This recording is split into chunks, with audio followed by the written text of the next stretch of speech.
Right, hello everybody and welcome to another video on Jazzy and Steve. As you can see, it's just me again. Paul's still unavailable to do videos, unfortunately, at this moment in time. Not the start of the season that me and Paul wanted, but as we know, things cannot be helped. In this video, we're going to be briefly just covering the Cardiff game, the Preston game, the kit launch today, which, well, we'll leave that when we get there. And also briefly touching up on the upcoming game against Sheffield Wednesday at home on Sunday. But before I do that, do me a favour, please. And if you haven't already, hit that thumbs up and subscribe if you're new, please. Right, first things first. The third kit got unveiled today. I was going to say it was a mixed bag of reactions, but I haven't seen many people say they like it. Bear in mind, Hummel have knocked it out the park for the home shirt and the away shirt. This one's a bit... I've seen descriptions of, it looks like old mesh curtains that your grandparents used to have up in the 80s. Weatherspoon's dinner plate, Christmas pyjamas, wrapping paper. I think they've went a bit wrong with this one. They've got, obviously, I understand the heritage towards the mining industry in Sunderland. But I think they've got the miners' wheel on there, which is great. But personally, I think they've got too many of them on there. They're too little and they're all joined together. So the pattern's just, it's a bit of an eyesore, if you ask me. And on the pictures, you can't really see the diagonal SAFC badge. You can't really see the sports underneath the sponsor, or the Hummel badge. Hopefully it'll look better in person. Obviously it gets released on Saturday. But let us know what you think about the new strip in the comments. I'm sure it'll be a good laugh, just like it has been with all the comments I've been reading on Facebook and X today. Talking about strips, remember, they're kind of getting on in the club shop. Loosesoccer.com, remember the kit me and Paul out, and they also send us the shirts which we giveaways and things like that. Loosesoccer.com, they help the channel out massively, but like I say, giving us shirts, and also if you put in GS10 in the codes, then you'll also get further discount on your shirts. I know a few of you have already used Loose Soccer, and you're all over the moon with what you're getting. So Loose Soccer, GS10, happy days. Right, let's go back to last Saturday. Start the season against Cardiff. Unfortunately, obviously, we couldn't do a live stream, but it could not be helped. So thank you for understanding that and accepting our apologies. Great start to the season. 3 points, clean sheet, 2 goals. Couldn't have went much better. Performance-wise, I think Cardiff were probably arguably the better team on the pitch. They had more possession, but they just lacked in the final third. A bit like us last season, really. I do believe a game like that last season we would have lost. So it's a positive sign. If we're not playing like last season, we dominated games but couldn't score. Last Saturday, we played good in spells. What was good to see was like Bellingham and Brown, that when they got the ball, they wanted to go forward, which is what we lacked last season. So we're going forward. We got 2 goals, 2 good goals. Obviously, my Lukey boy getting the first goal of the season. Clark leaves it for Roberts. Free header! As you can imagine, I was pretty pleased with that. And then a typical Jack Clark doing Jack Clark thing goal. Clark. This is a chance for Sunderland! It's good thing to move on. It's away from home. Would I take another 45 of them? Of course I would. Because obviously we want to be aiming for the playoffs this season. I jokingly put on the Jazzy Steve Facebook page that that's the holiday booked for Wembley.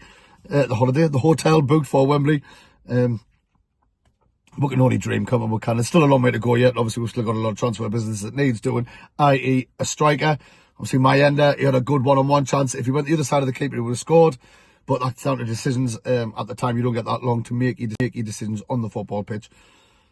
But yeah, the strike situation needs solving, where everything seems to have gone a bit quiet. Mendy trained with Khan the other day, but then he didn't the next day, so we don't know what's going on with that. And also, with transfers, I put a thing on the Jazzy Steve. I read something on X, and it was saying like Jack Clark apparently had signed a new 2-year extension. I put it on there. It's went massive. Apparently the Echo said it's not true, but the club haven't confirmed or denied it. We don't know. Obviously, it was putting fuel on the fire with Ian Hart, Jack Clark's agent, putting on Sunday, I believe it was, nice afternoon at the Academy of Light. So that kind of led people to believe that it could be true. We don't know if it is or if it isn't. But then again, Ian Hart's also got about 5 players who he is the agent for at the club. So we'll have to wait and see for that. Obviously, fingers crossed that he does stay. But obviously, we'll have to wait and see. And football's a funny old game at times. We then move on to the Preston game on Tuesday night. Again, unfortunately, we couldn't do a live stream with it because basically Paul just can't get away at the moment because he's got other important things going on. I expected a few changes. I did. Bear in mind, it's only his second proper game in charge, Reggie Labrie.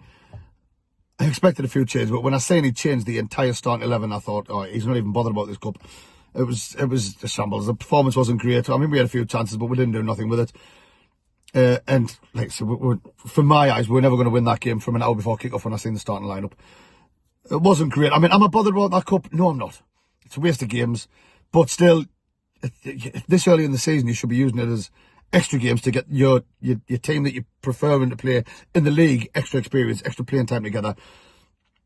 So then you can take it into the league. But that was short-lived, like I say. Preston were the better team. They only made 3 or 4 changes from their opening game of the season. Like I say, we made 11 changes, and there's a lot of players getting a lot of stick for that performance. But like, I think some of it's a bit unjust, especially the younger lads. I'm not saying they played well, but I'm just saying there's a long way they could go. People are saying get rid of them, sell them. People need to calm down. And like I said, we played our second string team, and we paid the price for it. But now, like loads of people said, focus on the league. Come on, Sunderland. I'm not going to talk much more about that because, like I say, it's Preston. It's a cup. I'm not really bothered about. I couldn't even monkeys if I out that tournament. I really couldn't. Sheffield Wednesday at home on Sunday. I'm not sure if Paul's going to be there because he's obviously, like I say, he's got a lot going on. I'm not going to be there. I'm missing the first home game of the season, but for good reason.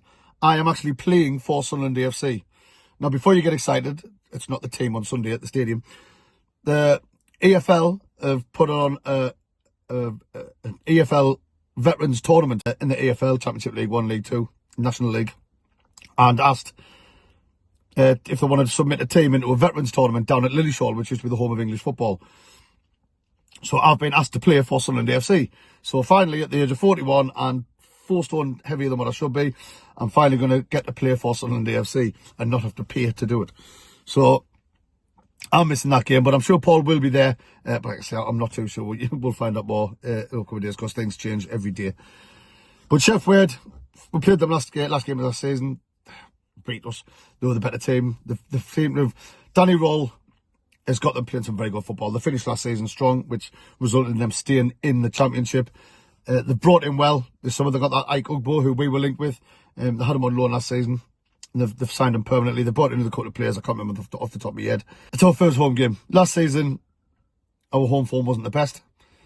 The fans either helped them or got on the back a bit too much, you know, me included. Not just saying that. Sheffield are a good team. They started well. They beat Wayne Rooney's Plymouth 4-0 at the weekend. They played brilliantly from what I've seen. I've only seen the highlights and I've seen other people's videos like commenting on that game. It's not going to be an easy game. But then again, none of them are in the Championship. Reggie football, like I say, the game against Cardiff, we would have lost that game last season. So hopefully we're going to go into this game full of confidence. Obviously coming off the back of a win, but like I said, they're going to be full of confidence as well. And then the fans have got to act as the 12th man. Reggie asked for that in one of his press conferences at the start of the season. He said the fans are going to be crucial, which every manager says that anyway, to be fair. We need to stick to our game plan. We need to play attacking forward football, which we did at Cardiff at times. But like I say, we know we're lacking in the striking department. I'm guessing it'll be the same starting 11 that started against Cardiff. I can't see any reason why there will be any changes in that whatsoever. But, I mean, Bellingham I thought was class against Cardiff, and Brown was class. Neil had an off game. Maybe he was a bit feeling the heat a bit being the first game as captain. But like I say, Serkin's quality. We need to perform at home. We need to turn Stadium United into a fortress again. And it's not going to be easy against Sheffield. They'll be full of confidence after winning 4-0. They finished last season very, very strong. So it's going to be a tough one. The fans are going to need to be on their side. I've been thinking about my score prediction, and I didn't know. I don't know whether to sit on the fence or do I go for it and say, be confident and cocky. But I think, like I say, Sheffield are a good team. Hopefully, we're going to have the home advantage. Hopefully, I'm going to say Sunderland 2-1. I'll go on. I'm not going to sit on the fence. I'm going to say Sunderland 2-1. When Paul does the editing for this, if he gets time, I'm guessing he might comment his score prediction on there because I haven't got little Niall to do it. He's behind us. I don't know if you can see. I'm at football pitches at Ford Hub.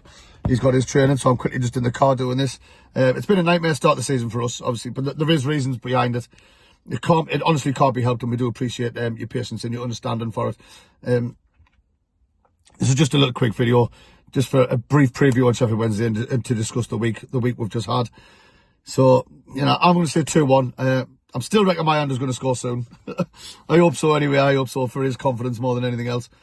Let's say I'm not going to be there because I'm playing for Sunderland. Get up there, lads. So I dare say I might do a couple of shorts for the channel while I'm down there.